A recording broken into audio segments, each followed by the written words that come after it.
become an influencer, it gives you the edge that separates you from the competition. The GIPP initiative, the Global Influencers Partners Program, is designed to expose you to over 5 billion potential consumers across the world. When you are a rising star in business and you need visibility, reach, impact, client conversion, and cash flow optimization, positioning yourself to become a global influencer may be the ideal tool that you need in your arsenal to win in business. I encourage you to join the GIPP initiative and position your business to build confidence, trust, and credibility and cash flow optimize the fastest.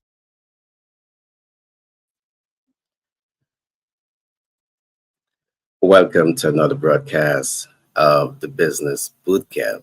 Today promises to be an exciting day because we're going to be looking at a pretty interesting topic. We're going to be looking at big ticket thinking. The big question I want to ask you, do you see yourself as a big ticket thinker? And what exactly does it take for you to become that big ticket thinker in business?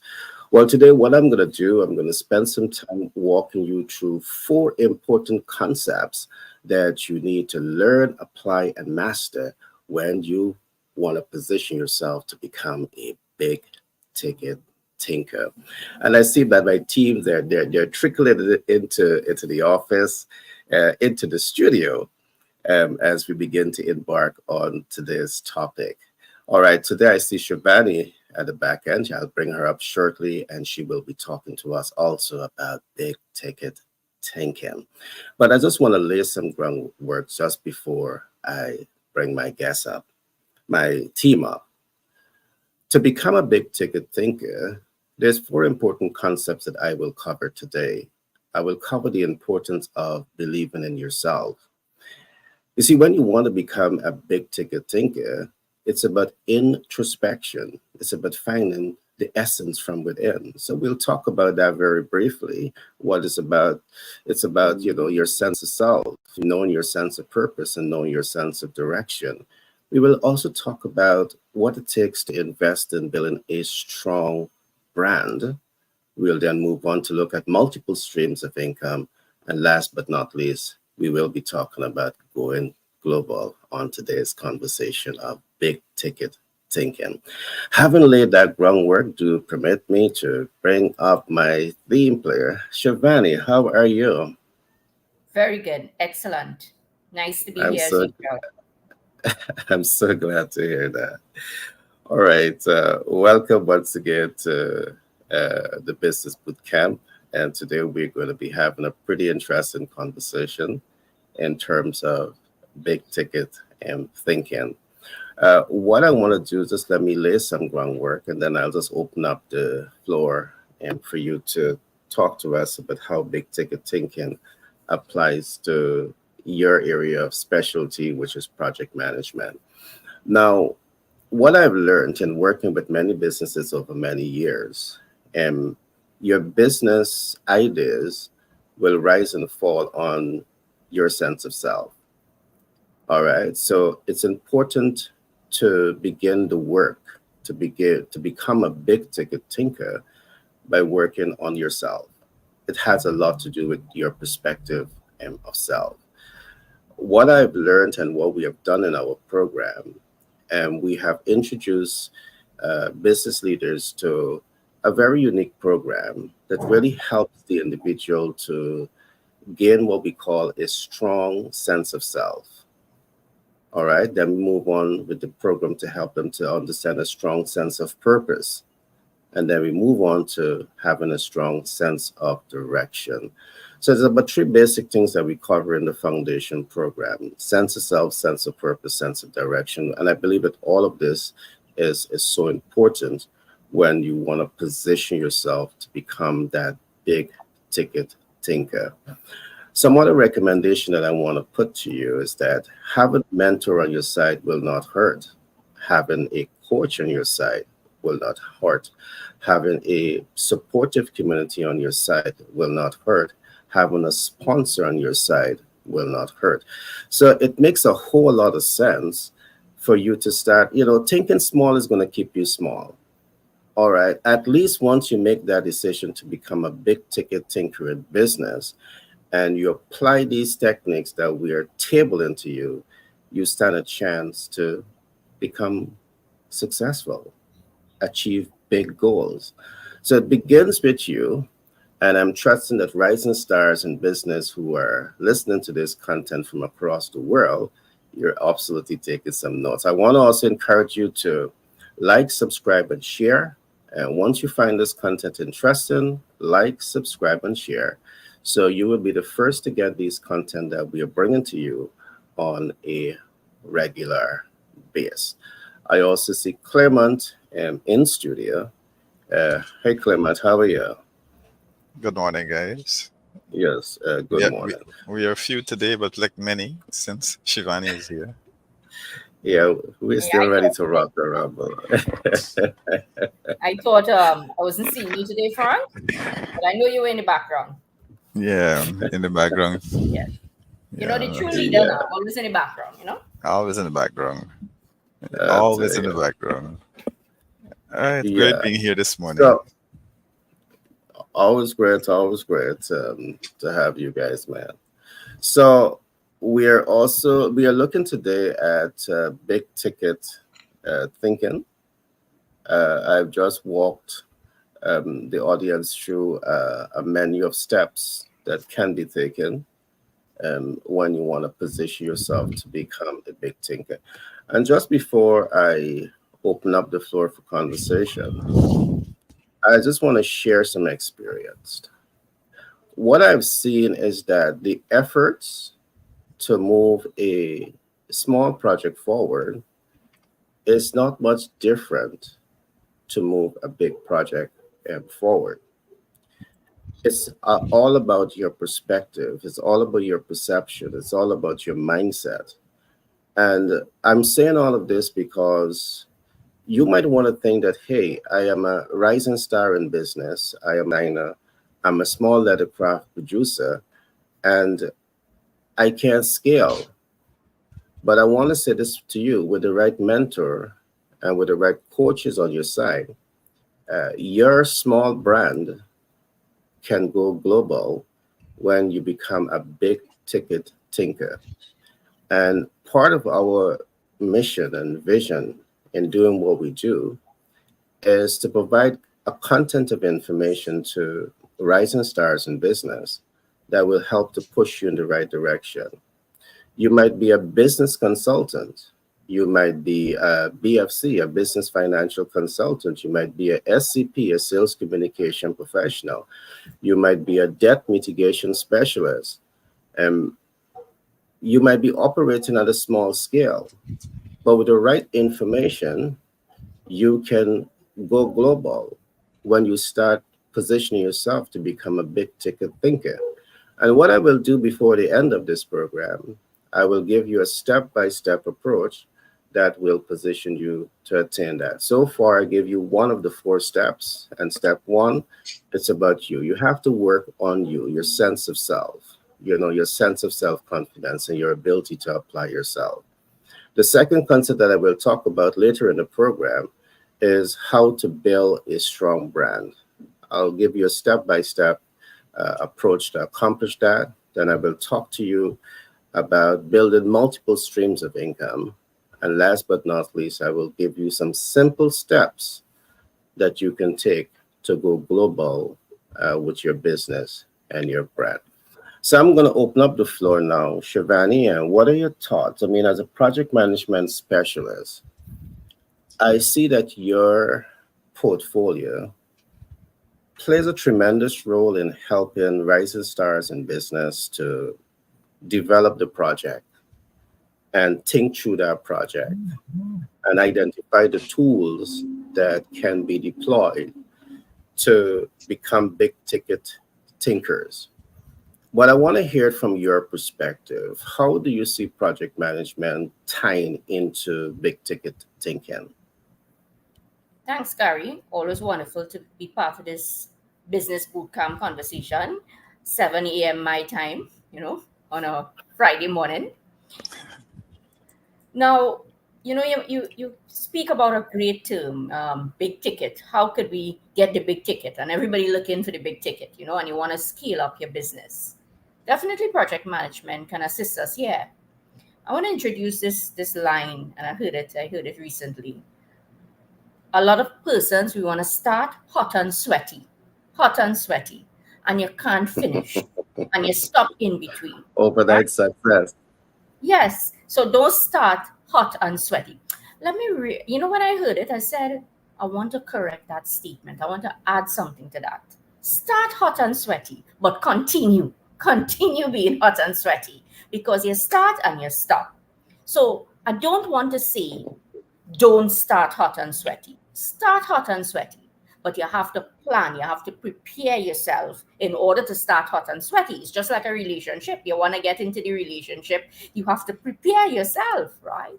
So you want to start hot and sweaty, but you want it to continue. That's what we want it to be. You want it to continue. Now, we have to understand the entire ecosystem for this to work. We may go into a business, we may start it up. Project management, as you say, you have the good idea, you roll it out, and you get the project up and running. And many times I have personally seen you project managementize it, but you cannot operationalize it. And this is where the hot and sweaty talk continues. It must continue. So for me, and recently I saw about 5 different businesses, and this is what is lacking. We'll talk about it from a micro entrepreneur. You may be a solopreneur, and you are alone doing it, but you want to scale up. You have to resource load. This is one of the most important aspects that I am seeing the importance more and more. It's lacking. You want to do everything for yourself. That can't work. So you want to scale up, you have to look at resource loading. It's a very, very important point. So two main key takeaways thus far from this conversation. I hope everybody's getting.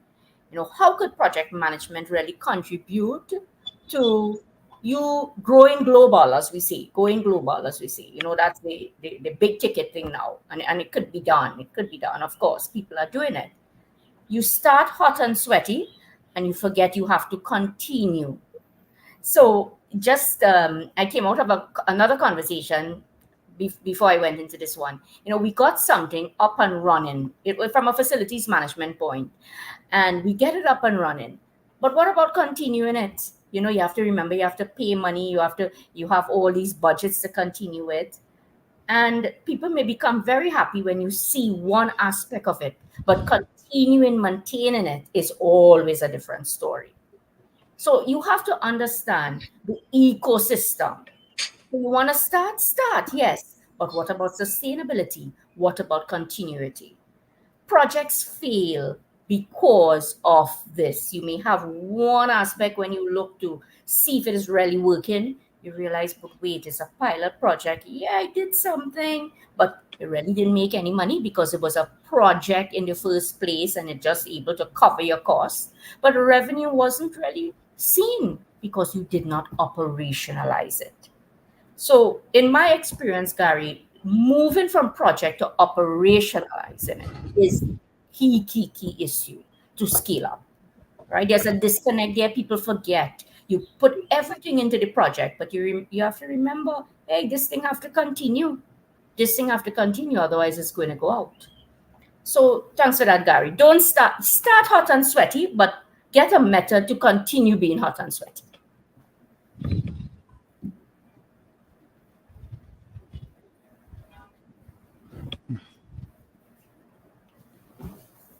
Continue being hot and sweaty. Yes, that's what we have to remember, right? Yes, we have to be continuing it. One of the things that I also think about is that we have a way of thinking of the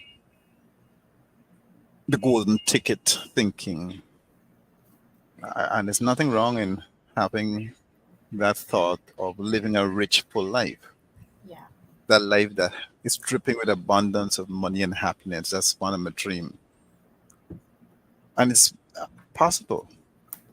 In fact, it is our natural state. We were created from the ground up to enjoy that kind of life. So why aren't we enjoying the kind of life today? Mhm. It is likely that sometimes we are a victim of what we call golden ticket thinking. And I like the part you brought about starting hot and sweaty and being able to sustain hot and sweaty. But the kind of thinking,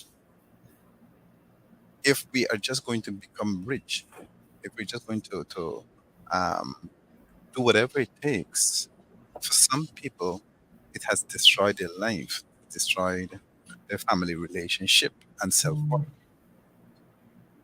The big thinking is not bad in itself, but it's the avenues, the journey to that. It's like the lotto. How many people today still are enjoying the fruits of that overnight sensation of winning? And so for some of us, we go around looking for that magic golden ticket in one swift turn of events that could change the course of our lives forever. And your financial needs will be taken care of because you have this golden ticket. So you have this eternal bliss and joy set in. Um, but here's what sometimes we miss. We miss the work behind achieving. We miss going out and toiling sometimes. Success is not overnight success. It's what lies behind you becoming successful.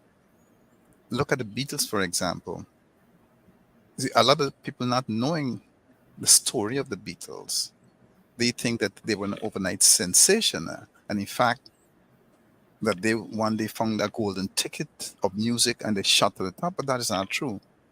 What really happened is this: from 1960 to 1964, those guys were playing in bars and pubs all around Hamburg, Germany. And all they did, well over 1,200 live gigs. So think of all the practice this gave them. They could not only master their performance, they could gauge in real time what resonated best with the audience. In his book Outliers, Malcolm Gladwell presents the idea that you need 10,000 hours to master something. Mhm. And the Beatles stayed focused and disciplined in their efforts to master music and the art of live concert that they put in the hours. In business, you have to stay focused. You got to stay disciplined so that you can become a master in the art of business, in how to negotiate, in how to communicate, in how to be influential. Is it any wonder that the Beatles became an international sensation for many people? And until today, they are still riding on that popularity. But think of what a painful contrast that idea is to golden ticket thinking. If you think of all those years bouncing from idea to idea to idea, it is likely that sometimes we spend just 30 minutes trying to master some of those things, let alone 10,000 hours. And the 10,000 hours is troublesome at best for most people. And if you think of it as a regular day job, this is about 5 years of focusing on the same project, the same task, the same skill or talent, and you're doing this day in and day out. And I remembering in economics when we talk about the business cycle, a lot of people believe that when they start a business, they are going to just move up. But the business cycle for you to really start enjoying the kind of profits and returns, it takes about 5 years for that. Some persons are fortunate to have it less than 5 years, but it's really that period that you will start seeing progress, receiving whatever profits and so on in the business. All right. Great shares. Seems to be having some internet challenge. But I heard a lot of comments in terms of the hot and sweaty. I do. And you were going to talk that out, yes. Yeah, I know a lot of people start, hot and sweaty, and we might get into the blame game there. And Frank, you talk about the golden ticket, mindset. I think a lot was said. You see, and this is one of the reasons why we spend so much of time developing the programs to help people. We have started the High Net Worth Investors Guide because it is really designed to help rising stars in business investors, to start thinking, or nurturing that big ticket mindset. So one of the first things that we talk about in the High Net Worth Investors Guide is the law of preparation. And Shivani hinted on this, is how do you prepare yourself for success long before you start your journey towards success? And you find that many people struggle with this, how to be prepared. We see that every year at the beginning of the year or at the end of the year, millions of people develop their New Year resolution. And the perception perhaps is, the falsified perception is that if you think about it, it's going to become real.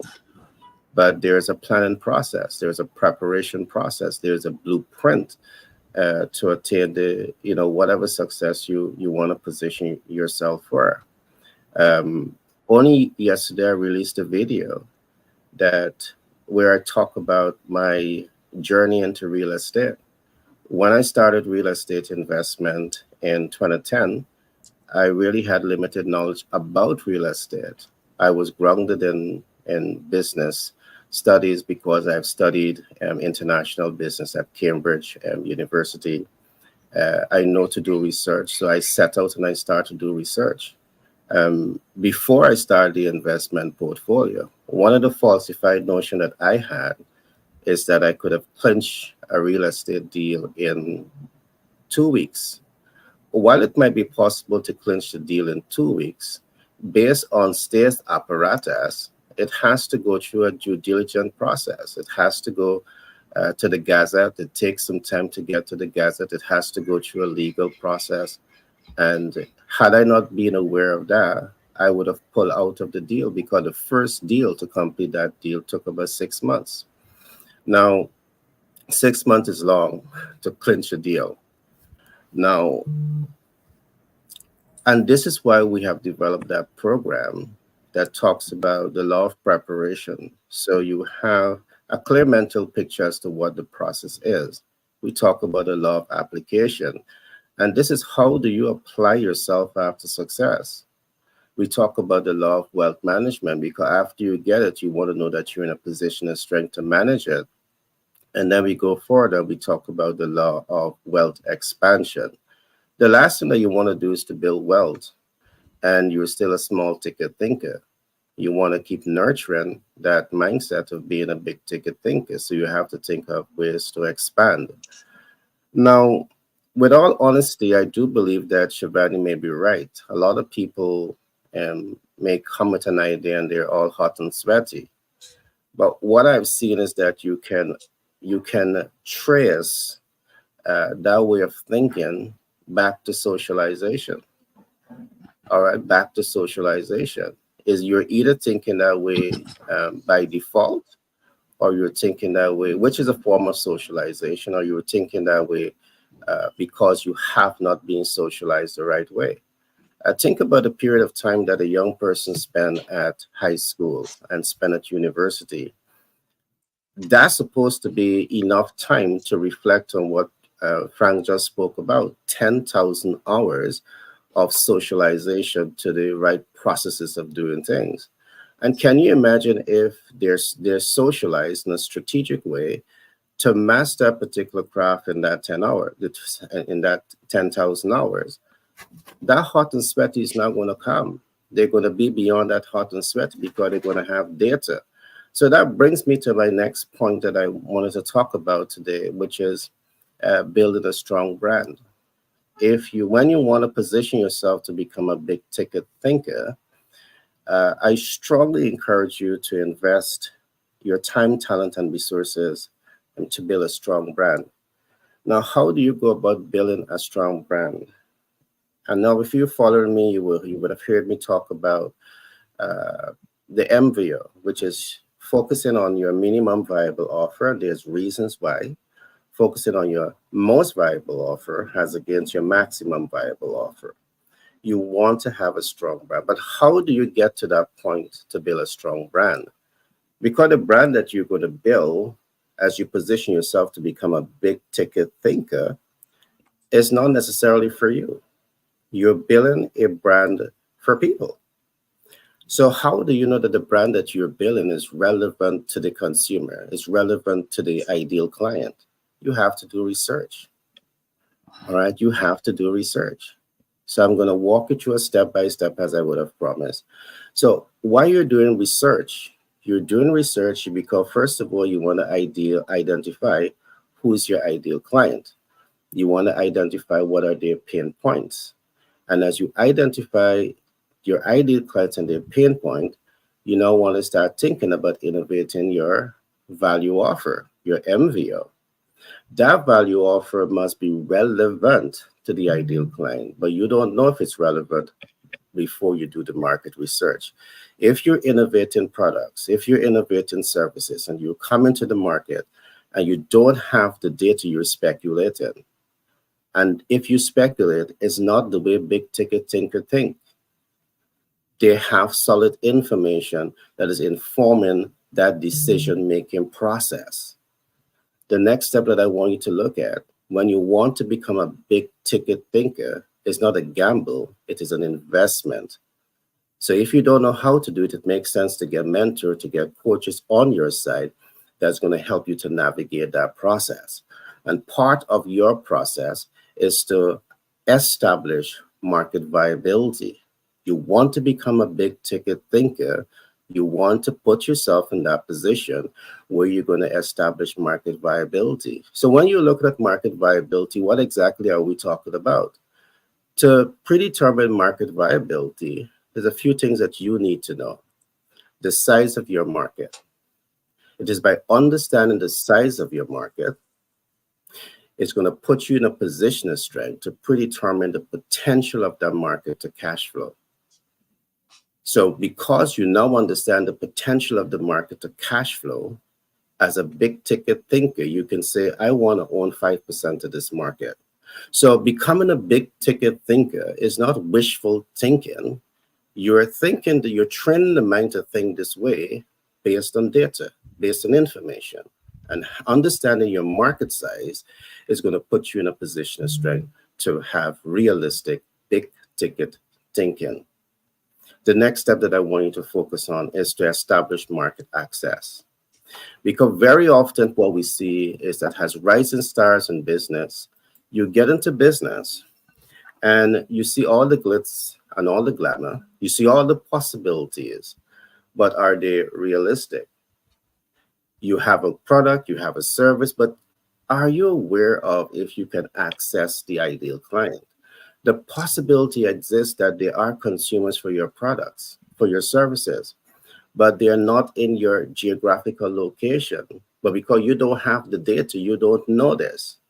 When you want to be a big ticket thinker, you want to stress test your ideas before you actualize. I think that was the word, or implement, take action to achieve the objective. You're not taking blind action as a big ticket thinker.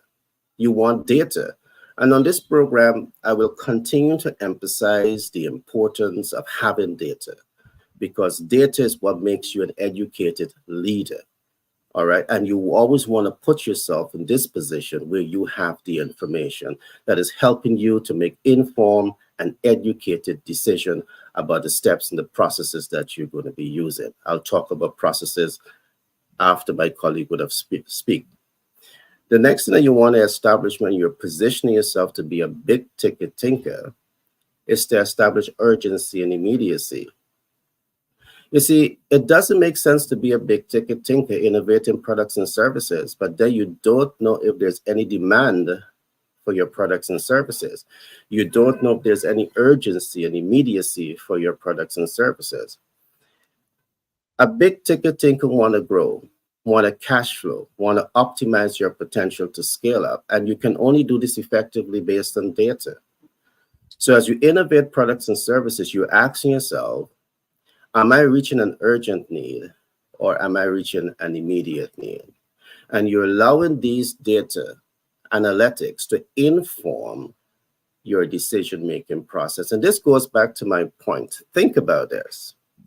You have a classroom of students who are socialized over days, over weeks, over months, over years to apply these very concepts that we're introducing to you. Do you think that they're going to be hot and sweaty? No, because they're going to have the data. Do you think that they're going to be thinking in a certain way that they can apply themselves? No, because they're going to have the theory, and the right institution will also expose them, not just to the theory of the concept, the application of the concept. So by the time they graduate, they would have had this working body of knowledge in terms of how they're applying themselves after success. And that perhaps this is what needs to become more universal. One more concept I'm going to leave here as I look at the steps to position yourself to become a big ticket thinker. You want to establish the ability and willingness to pay for your products and services. Again, many rising stars who are big ticket thinkers, you fail because you fail to do the market stress test. You don't know who is your ideal client. You don't know the size of your market. You don't know how to access your ideal client. You don't know if you're reaching an urgent and immediate need. You don't know if the ideal client have the ability and the willingness to invest in your products and services. But here you are, hot and sweaty. You want to launch a product. You have great vision without the data. So Shivani's point is right. If you are coming to the market to position yourself for success and you don't have the data to inform and influence your actions, perhaps you're hot and sweaty. And the reason we are here is to provide you with the content of information that ensures that you have solid information that is guiding your step. The last point that I want to make here is that when we talk, we are not just talking. I want to introduce you to the fact that we have studied these subject matters for quite some time. And along with talk, we want to point you in the direction where you can get our books that is going to help you to understand most, if not all, of what we're talking about here. We have recently published 11 volume of this book titled Master the Sales Communication Process. All right, you have 11 books. In these books, you will learn about sales. You will learn about communication. You will learn about leadership. You will learn about negotiation skills. You will learn about access to capital and so much more. Press the link on your screen, which is habitsandmoney.myshopify.com, and go and navigate this site and get a copy of your book and start reading. Now, the beauty about this, these are audiobooks. So all you need to do is to make your purchase, download the app, listen to it. All right. And you could be driving to work. You could be doing your exercise and you could be retaining this information. You could be doing some house chores and you could be listening to the content of the book. Now, beyond the book, what I also want to introduce to you is a very new program that we have developed alongside the High Net Worth Investors Guide. It's what we call the GIPP initiative. Now, what GIPP stands for? It stands for Global Influencers Partners Program. The reason we have designed this program is to really help you to become global influencers. And the way the world is today, if you're in business and you're not asking yourself, what is the fastest ways to cash flow? All right, what are new innovative ways that I can cash flow my business, the possibility exists that you may fail. In today's world, a lot has changed from when we had started business 10, 20 years ago. Frank made a point, and he's perfectly correct with that. Based on historical data, it takes a company about 5 years not to make a profit, but to break even. All right. And that is subjective to how much you're investing in your business startup. But here, the beauty about this today, with social media that can give you access to not thousands or millions, they're giving you access to over 2 billion consumers. One is giving you access to over 3 billion potential consumers.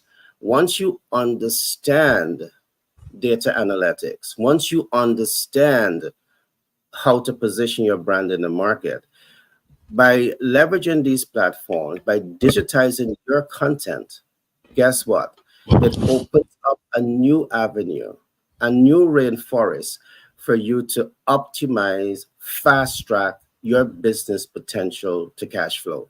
Information change. And this is why we always talk about not only collecting sensitive data, analyzing sensitive data, leveraging sensitive data, but we also talk about mitigating sensitive data. So historical data may be correct up to a point. Is there a need for us to now mitigate that data based on new development that is taking place in the world today? And yes, we need to mitigate. So I'm going to pause here at this point. And in my next presentation, I will talk about multiple streams of income. And last, I will talk some more about going global on some of these same platforms. But I now want to open up to my colleagues to contribute to today's interesting conversation. Who wants to go? Frank, or then Shabani, or Shabani and then Frank? What are your thoughts? Shabani, your thoughts? You're mute, Shabani, you're mute. Thanks. So we're speaking about the ecosystem and the importance of understanding how everything connects. Because if you don't connect the dots, we will not be able to get the big ticket and go global, as we keep saying. Now, I want to stress the importance of turning projects into operations for business. Now, project management is excellent to start up your business because that's what it was. It's project management for business environments. That's how you have to start it up. However, we have to focus when we do start up, and this is what data will show us as well. Startups fail because you can't operationalize it after a period of time. Sometimes very short period of time, you cannot do it. I've seen it over and over again. We get very happy with projects. We set it up. However, the operationalizing is a downfall, and we can't grow the business, or we can't scale up because we can't operationalize. So how do we do this? I want to introduce an agile way of doing it. The agile way will simply say, what value is your project going to give? So the agile in project management is agile project management for business as well. What value is your project now going to give? We run it, we follow the entire agile principles, and we get our project up and running. Great. In order for you to operationalize that aspect now, you have to look at your business is made up of a series of different things, different products, different innovations, as what you're saying, Gary, different services. Which one am I going to operationalize first? Which one am I going to bring in the most value?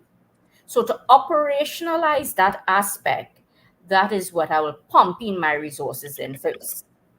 And then I start to work on the other aspect or the other project then, which is going to give me another piece of value. So when I use that concept, I can see what product of my project or my business is really working, because I'm doing it in increments, and I will really be able to operationalize that part very, very effectively and then go again. Sometimes we do the entire project as a waterfall approach. And when you do it as a waterfall approach, and now you're going to operationalize the whole thing not working because some aspect of that project already didn't work, but you did the entire thing as one go, and now you're going to operationalize it. So, you're doomed for failure. You're doomed for failure in that aspect. Looking at an agile way in running projects and turning into operations can really, really bring better success and really grow your business better. Remember, it's a whole ecosystem. Yeah, thanks, Gary. All right, great share, Shivani. I really get the essence and the importance of project management and helping business leaders to think through their processes and to find practical tools and to achieve targeted results. Great share. Frank, all to you, your thoughts. How does Yeah. leadership applies to the big ticket thinker? The big ticket thinking, Mhm. thinking big. Right? Yeah. It means giving yourself the freedom to, in order to brainstorm, explore ideas that can catalyze change. Now, thinking about it is pretty esoteric, but in practice, it can mean daydreaming about your future. It can mean reflecting on your role in your company's trajectory and where you want both to go. It can mean pondering what it will take to get ahead of the competition or jump to the next career level. Contemplating what activities are actually important in your life, or it can be an excuse to be creative. And for many people, thinking big means examining the improbable and impossible and questioning whether those labels are accurate. I remember CEO of an institutional fundraising startup, Gory Manglik. I hope I get it right. He said, thinking big helps successfully design their company's website. What she further said is, for her, big means having the ability to take a chance on an idea that others may not understand or even see as valuable. And the team that she worked with was excited about the idea of using AI to help develop web content and make it more engaging for users. But others in the company were skeptical, but they took a chance. Carrie Frelick, senior QA engineering manager at a software startup, he says, thinking big is to step outside of the knowledge bias boxes and look at the world as if everything is possible new. But why does thinking big matters? In today's society, we have a lot on our plate. So why do we need to add a thinking big? The data has shown that benefits of thinking big usually fall into three categories. We can call the three P's: purpose, prioritization, and pushing yourself. And these three P's help you grow and change. You see, in purpose, one reason why people burn out, and not just because they start hot and sweaty, is that they lose passion for what they do. True. You see, if you're really hot and sweaty, the passion has got to be there. And thinking big forces you to to determine whether your actions truly align with those values.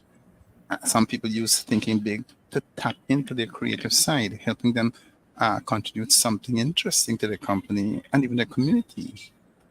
Um, I think it was Sinan Shia, the CEO of a web service company. She says that thinking big helps you see the bigger picture, think outside the box, and come up with innovative ways to solve problems.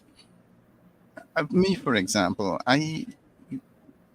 it's not that I can't write the book, not that I haven't started, but the thing about it is that you have all these other variables that you have to face on a daily basis. And being in a senior managerial position, you have a team that you have to work with. And so getting etching out that part for a book is sometimes difficult. But you know what? I realize that this is a purpose that I have this is something that I have to do. So I have to find the time. And so I have now learned how to be innovative and creative so that I can do this book and complete it. And of course, ideas come, creativity kicks in, innovation kicks in. And before you know it, I'm on the fourth chapter. So the thing about it is that it's not what you're starting hot and sweaty, like me starting hot and sweaty in the book, but I have had to have a passion to continue this book. So that's about the other thing is a prioritization. Prioritize. Every day we have hustle and bustle. We forget to pause and ask, why am I doing this? If you're thinking big, it can get you out of the weeds. You spend time thinking more strategically, ultimately cuts down on your to-do list, showing what activities are busy work and which are actually moving you towards your greater vision. Zeroing in on what's really important helps you preserve your sanity and health. Thinking big helps you choose your battles and not getting wound up in little things and keep on track with a bigger picture. Thinking big can help you realize you need to enforce new boundary and then pushing yourself. If you establish a routine that can help you get things done, but it can also make it easy to go through the motions and go with a routine because after a while, it can make you feel stuck. Thinking big can serve as a catalyst for change, reminding you to examine the limits you're placing on yourself. Others frame thinking big as a way to examine ideas from all sides. Attorney Mark Pierce puts it, contrarian thinking allows an idea to grow and develop into something more fully formed because you're having to break it down and create solutions as you think it through. And so you follow those 3 Ps. But when synthesizing the input, you'll find that there are some logical steps to thinking big. The first one is find what gives you fresh perspective. Do something passively active to ease into your thinking. Find time to do it.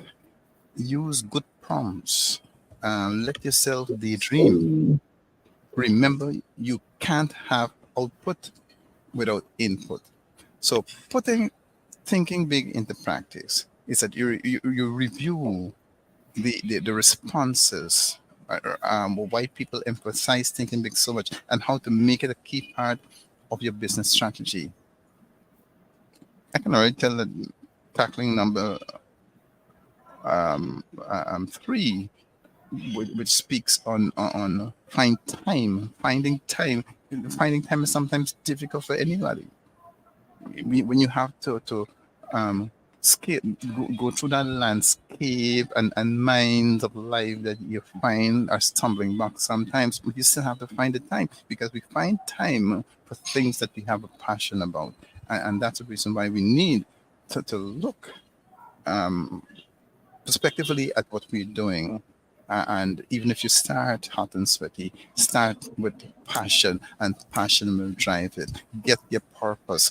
Find time for yourself. Push yourself.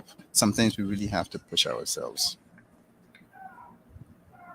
All right, great share, Frank. And I just want to say to our audience, I know for those who have been following us for many, many weeks, on Fridays we normally talk about self-mastery.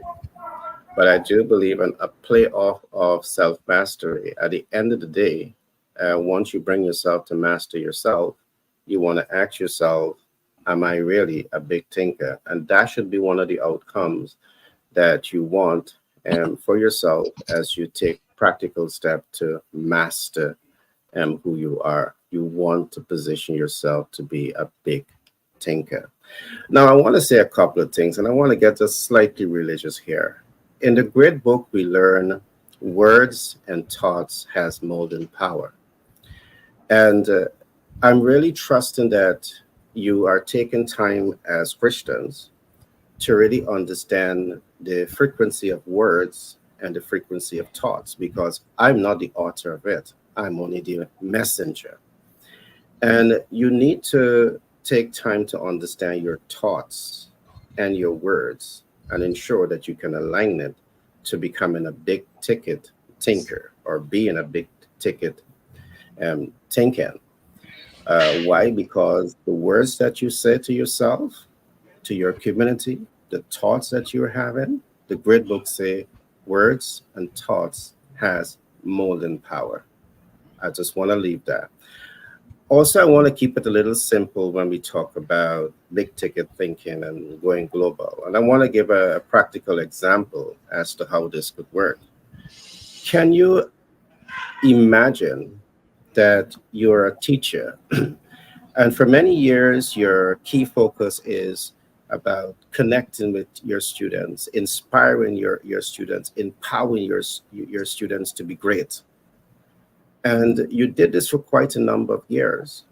Shivani, in her field, she has been a teacher and for many years. Frank, in his field, he has been a lecturer, teacher for many years. And that is good. Let us say that is the average way of thinking. What are some simple steps that you can take as a teacher to become what we are calling that big ticket thinker? Can you write your book?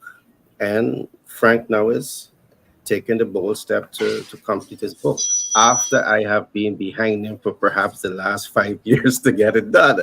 He is finally You got the rub it besides in, eh?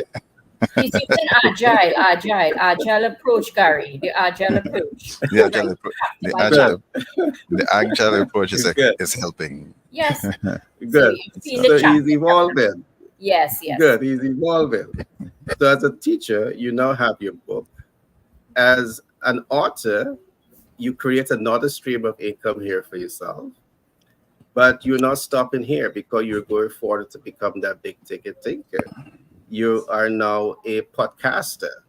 Frank is already in that field. He bring podcasting before the book. He's a podcaster. He's here. But I'm saying that you're going through these steps, and then you start focusing on becoming a global lecturer.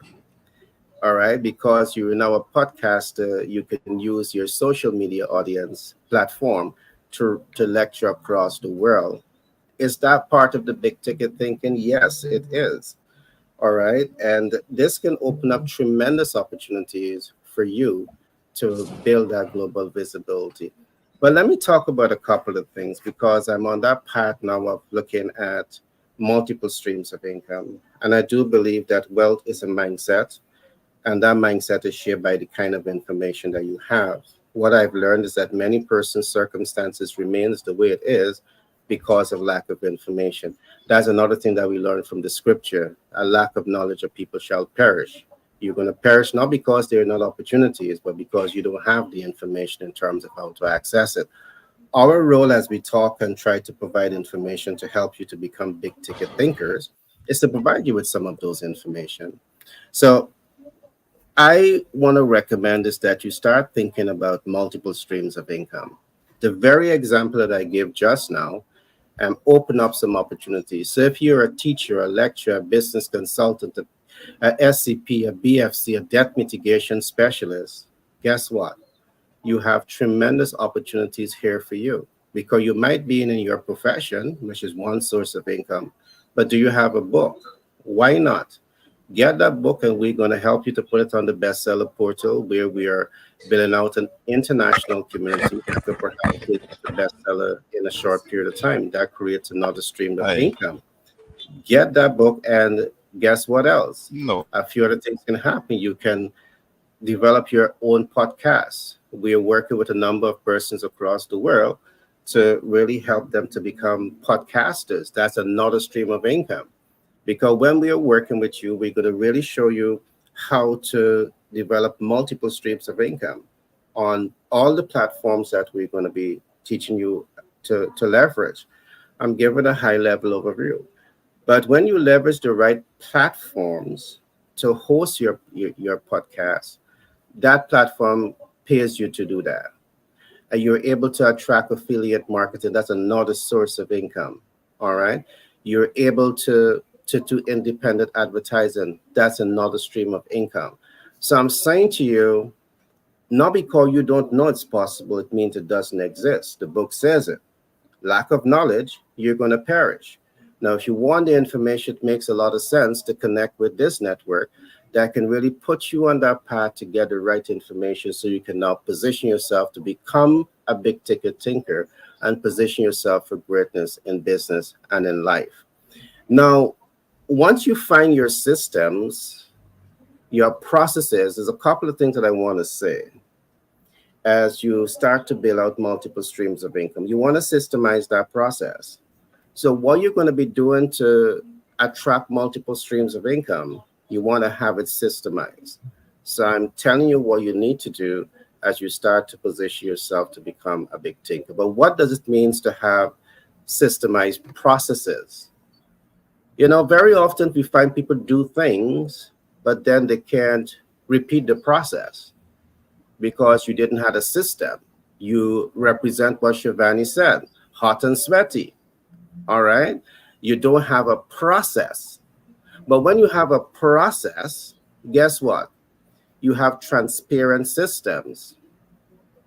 And because you have transparent systems, you can be consistent with the deliverable. You can be consistent throughout the ecosystem that you're going to be using because you have a transparent process. And because you're transparent and consistent, you can hold yourself and your team accountable. So when you want to position yourself again to become that big ticket thinker, it's not wishful thinking, it's not imagination, it's about understanding your processes and being able to systemize your process. All right. So building a system, it's a number of key steps you want to follow. Transparency, consistency, accountability. How about scalability? All right. Can you scale your system? The systems that I work in, can you scale? You see, when you have systems in place, you're not hot and sweaty. You're focused on a project that has worked. Very often you hear me talk about holding leaders to standards.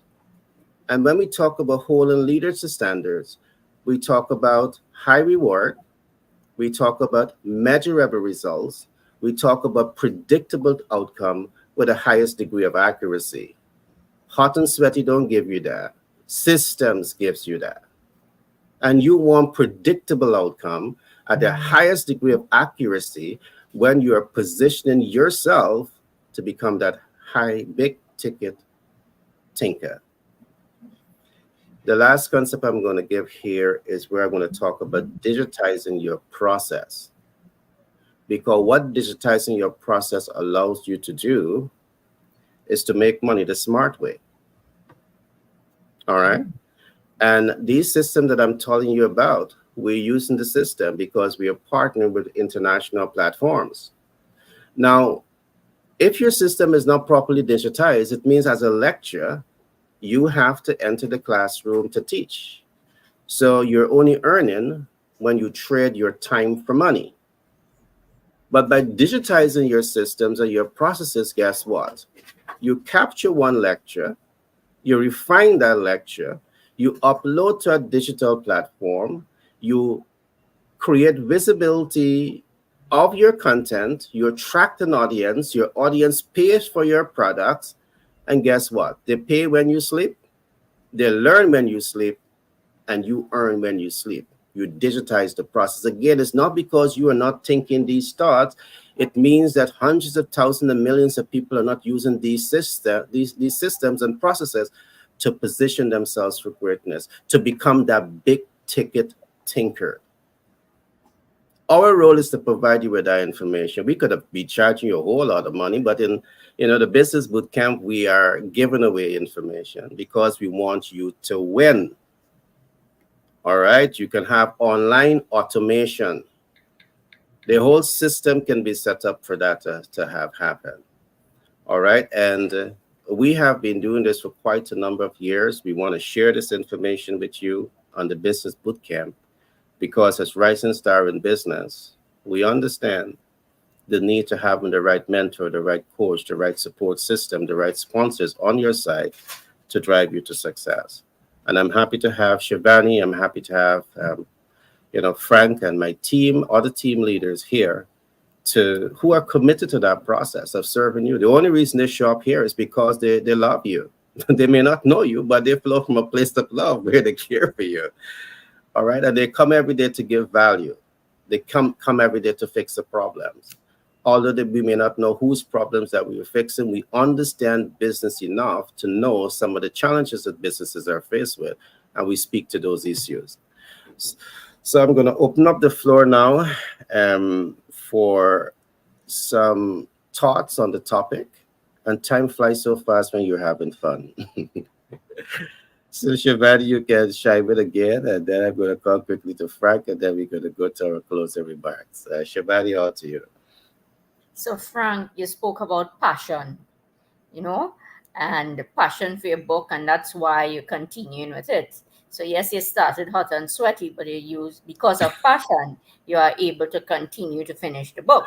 But nevertheless, you are showing book chapters, so you are showing value that I could read something, and that is value, and therefore, in the agile way of doing anything, when you show me the chapter, I might say, well, Frank, I feel you should put in more stuff here, and then you iterate it again and go again. And then, so you showing customers a chapter and of value. So, that's quite a while now. I've been seeing that persons can just contribute to a chapter in a book. So that is giving value, right? Yeah, that's not probably a whole book, but you are showing value. And then you can iterate from that and you go on again. And then, so you monetize a chapter before you even put out the entire book. You monetize your content. And I found that is such an interesting way of doing business. You're not waiting for the entire thing, but throughout where you make some money already, and you could correct and you could iterate. So starting hot and sweaty is excellent. I believe in that concept, right? Just like you, Gary, start hot and sweaty. However, be prepared when you're starting hot and sweaty, because you might get in some trouble, right? So you have to prepare yourself properly when you're starting like that, Frank. And continue with the passion. Now, the whole point is, how do you continue with the passion? And project management will teach us how to continue with the passion. When you show value, do small things. And that's what the agile way is. And if you think about it in a relationship, it's sort of like that as well. If you do small things, I'm sure your wife is very happy, Frank, when you do small things throughout, rather than just doing one big thing and then afterwards you forget the whole thing. So the point of passion to continue in business is a true concept, and it's just like a relationship. You have to feed it, you have to grow it, otherwise it's going to fail. So I love the concept that you introduce of passion. We talk about it from a passion project concept, but I found that is even lacking as well, because you start it up with passion, you start it up and it fails after a period of time because the passion goes out. So we have to be able to sustain it and feed it a little bit. You're feeding it something every day, you're growing the passion little day, whatever it is, that however you grow it. And to me, that is a concept that works best in business. How do you sustain the passion for your business? It's a very true concept. And I'll keep saying it, the agile project management can do this for us. There are ways to do it. It's a wonderful approach that can work. I've worked it and I continuously work it. The agile way of doing business. Thanks, Gary. All right, great share, Shivani. Frank? You're mute, Frank. Yes, I'm happy with the idea of where you can monetize. And I like the term monetize. There's money I think about when I hear monetize. Yeah. But, right? And you can do one chapter at a time. I was thinking when you were saying that, I was saying that I can probably put one chapter on LinkedIn and continue on like that. because in the chapter itself, it speaks to a specific topic area. Before you come to the end, you gather all the pieces together and conclude. But the thing about it, sometimes what happens is when you get a passion, sustaining the passion Yeah. is what is important. You need to, for me, what I found is I have a set of students. Some are lawyers, some are doctors, and so on. And you're proud of their accomplishment. But then, what are you still, because as a teacher, you never stop teaching. Are you still teaching them the ways of moving forward in a positive way? And one of the things that when we look at business, when you start building like your first market strategy, most people think about how to get new customers. And they hardly think about how to attract bigger customers specifically. Because all they want to do is attract more people who might be interested in your product or service. And then time passes and you notice that it takes you a lot of effort to convert and serve new customers. Yet your profits grow rather slowly. So what are you doing wrong? One of the possible explanations is you're failing to attract the high ticket customers. You're talking about tickets there, big thinking, big ticket. But you're not alone.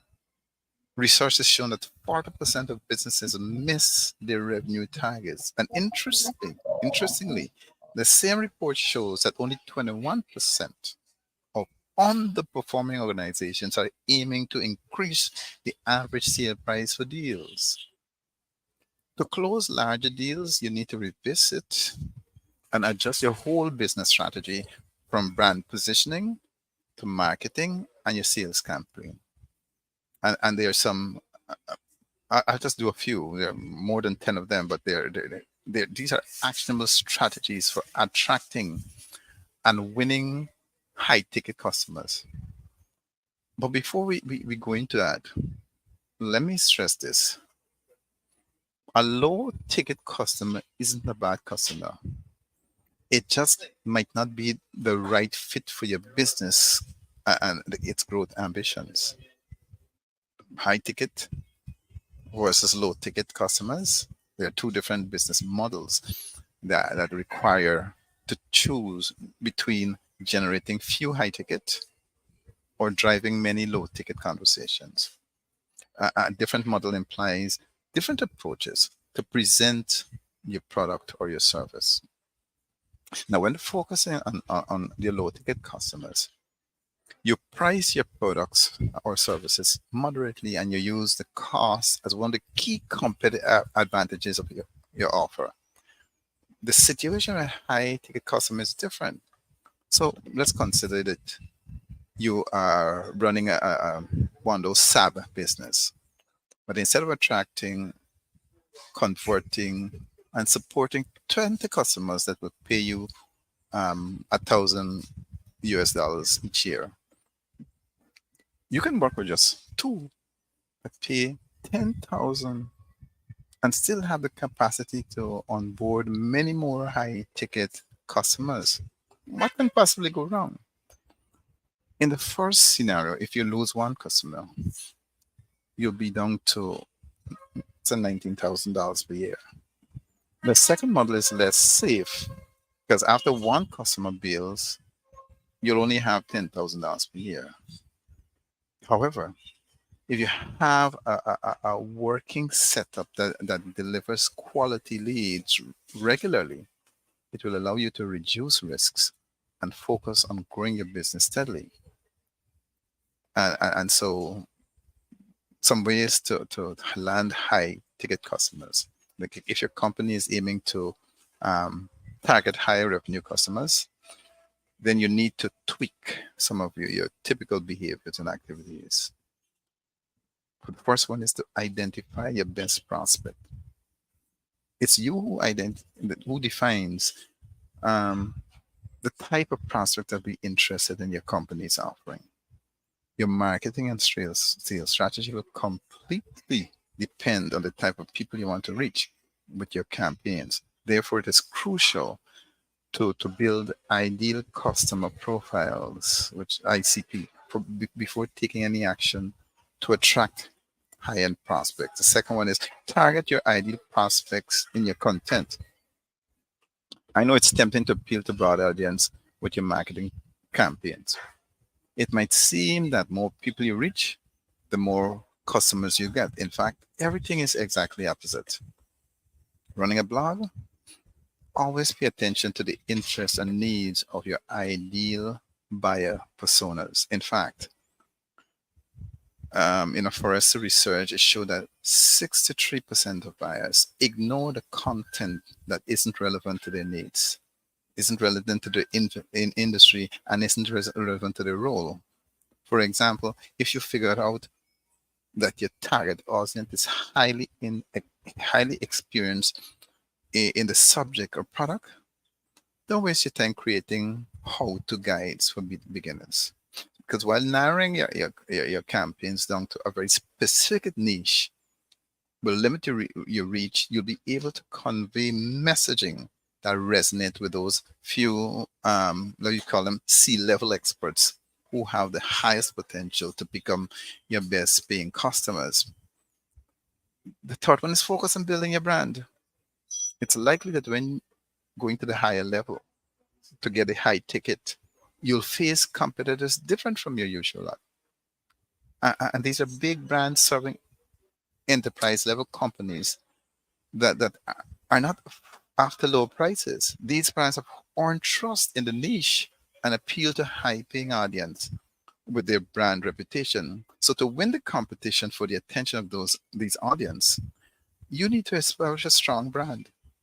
And consistent branding across digital channels increases revenue, and it is found to increase by 23%. However, only 15% of companies can say that they have a strong brand presence. Display top customers' logos and share customer studies. Whether you work with low ticket or high ticket customers, social proof always matters. Let your existing and past customers speak to the quality of your products or service. One of the easy ways is to offer social proof. One of the easy ways to offer social proof is to display your customer's logo on your website. And while it often takes much time and effort to get enterprise customers to leave a genuine testimonial on a customer review platform, or even share a brief note, a quote that you could feature on your website. But it's way easier to get permission to display their logo on your site, right? Use a contact form to filter out irrelevant leads. And remember that you get to choose who you want to work with. This means don't be afraid to miss low-ticket leads when prioritizing high-paying prospects. And the best way to quickly identify whether a lead might become your ideal customer is to add a qualifying step to your contact form. What is it that matters to you the most? Is it company size? Is it number of employees or their marketing budget? Include this question in your form and you'll know whether they match your high-ticket ICP. Then you have to score leads. When you receive the first piece of data in your leads, use it to score and prioritize income submissions. The golden window for following up with a new leading is 5 minutes. And if you fail to get back to your prospect within this time frame, or at least in less than an hour, you risk losing your high-end customers to a more agile, I was going to say nimble, but agile competitor. Back to you, Gary. Good one, Frank. I hear that one. Definitely. Great shares. All right. My last point I want to say here, as a rising star in business who is nurturing yourself to become that big ticket tinker, I've walked you through a process that can get you there. And the last process I want us to look at today is going global. Going global might be more easier than you think, and I've given a lot of clues so far in my earlier discussion on this particular topic.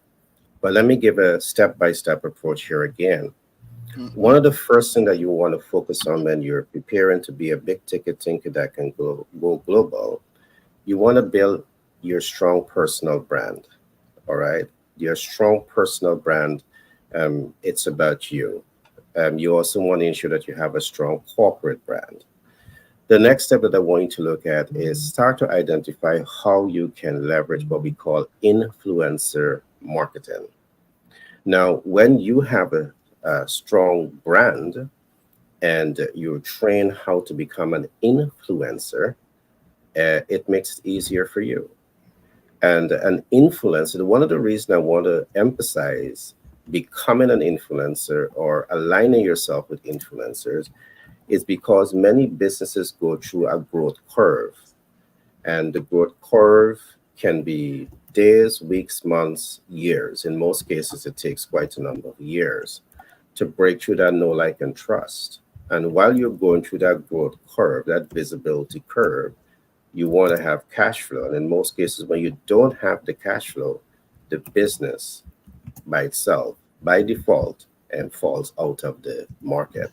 We've studied these things and we are presenting to you information that we believe can help you. But by being able to leverage the influencer marketing, it helps you to break through or reduce or shorten that growth curve. Because here is where, because you have become an influencer, you have established the know, like, and trust, you have established visibility, reach, and impact, and you have a number of client conversion on your side, it's easier to monetize your platform. And what we have been doing is that we have been testing programs and we have been seeing the results of it. In recent times, we have started two social media platforms. And in less than a month, we have been able to attract over 25,000 potential new consumers to that platform. So that is a testimony of what becoming an influencer can do for you. That's a testimony of how leveraging influencer marketing, how it can help to give you the visibility, to reach the impact, and ultimately the client conversion, and ultimately the cash flow optimization. You want to go a step forward. It's going to help you to build confidence, trust, and credibility. So when I make these recommendations, I make these recommendations based on facts that we have researched and information that I think is useful for you to have. Again, based on the research that we have done, again, I want to point you to the books, because when you go to master the sales communication process, when you get these copies of these books, and you deserve to have all of these books on your shelves, because everything that we're talking about and so much more, they're documented in this book. After 20 plus years of doing market research, 20 plus years of interfacing with businesses, understanding businesses' challenges, 20 plus years of documenting what works and what doesn't work. They all are in this book, Master the Sales Communication Process. So I encourage you to go to the website and get a copy of this book. You have 11 books here. All right, so I'm showing them to you. And the website that you're going to go to get these books, you can visit habitsandmoney.myshopify.com. All right, you can get these books that is talking about these processes and steps that I'm talking about. So you build a strong brand. Next, what you do next? You invest in becoming and learning what is influencer marketing. Next, you master what we call social media platforms. So it's either you have the time to learn this, how to master social media platform, or you appoint your digital marketing unit within the organization. We'll be happy to help you with that. Because going on social media doesn't set the stage for you to become visible and to become the influencer overnight. But there are fast ways in which you can do this when you understand the platform. So when I say master the platform, it's not just about producing content and uploading content, but it makes a whole lot of sense to get visible on social media. LinkedIn has quite a number of persons on it. YouTube has over 2.70 billion consumers on it. Facebook has over 3 billion potential consumers on those platforms. So it makes a lot of sense to build your advertising campaign for these platforms. All right. But you need to understand a whole lot. What is SEO? What is search engine optimization? What is word, what is tagging? What is description? What all this has to do with influencing the algorithm to work in your favor. So when we talk about mastering, there's a body of knowledge that you need to learn, or perhaps hire the right experts on your team, or subcontract this part of the project out to experts that can help you to achieve the objective. And this is what I want to say this as I begin to wrap up here. Many companies may have a strong corporate brand, but if you're not investing in building personal brands that you leverage to connect with the ideal client, you're leaving a massive, massive, massive gap open here to cash flow your operation. Again, one of the reasons that we have started the GIPP initiative, the GIPP initiative is built out to help you achieve all of the above. One of the first things this GIPP initiative looks at is the fastest way to cash flow your business. And yes, there are traditional ways to cash flow your business. Some people say I'm growing my business organically, but if you're growing your business organically, you don't have relationship to leverage, you don't have the relationship equity, the relationship capital to help to sustain your business at the start, organic growth is going to slow you down. It's going to undermine the potential to cash flow and might even undermine the life of the business. So on this platform, what we do, we help you to understand the traditional way, but then we show you smart, new, innovative ways that you can use to cash flow your business and cash flow your business now. And I'm saying to you now, can you imagine that along your platforms, you have big brands that are affiliate partners? You have Nike, you have Amazon, you have Target, you have those big companies that are partnering with you on your platform. What does that say? And I'm saying to you that we can do all of this for you. When you come into the GIPP initiative, which is the Global Influencers Partners Program, it's a very big ecosystem that we have set up that are strategically designed to leapfrog your business cash flow, to leapfrog the growth of your business, and to show you tremendous possibility as to how business can be done to take you to the next level of doing business. And this is part of the big ticket thinking. We're going to take you to international platforms. We're going to help you to build partnership with international brands that you don't have any work to do. As an affiliate partner with these international brands, you're getting brand credibility because you're socializing with some big players. But once we set that system up for you, guess what? The public go and the public makes a purchase, you get paid. You have nothing to do. And that's how we can build up the ecosystem. But there's so much to get into. But I want to say, becoming a big ticket thinker in business, there are simple things that you can do to shift your ecosystem that allows you to become this global thinker and seeing multiple ways to generate your income streams, a different way of doing business, but a better way in which you can grow and scale your business. So that is just some of what I want to say today. There's just so much more to get into, but I'm going to pause here for the moment with the interest of time and just ask Frank to give his closing thoughts and Shivani. Frank, all to you. Thank you, Gary. When you're pursuing high ticket customers, that isn't all about increasing prices. It's way more than that. You need to provide real value to your big customers. And this is through brand building, proactive outreach, and prioritization. So on your way to winning high ticket deals, you need to lose a lot of low ticket opportunities, and that will cost of aiming for a bigger chunk of revenue, but it's worth it. Whether your company chooses to pursue high or low ticket customers, you want to support your teams to offer great experiences, both in sales and in customer service.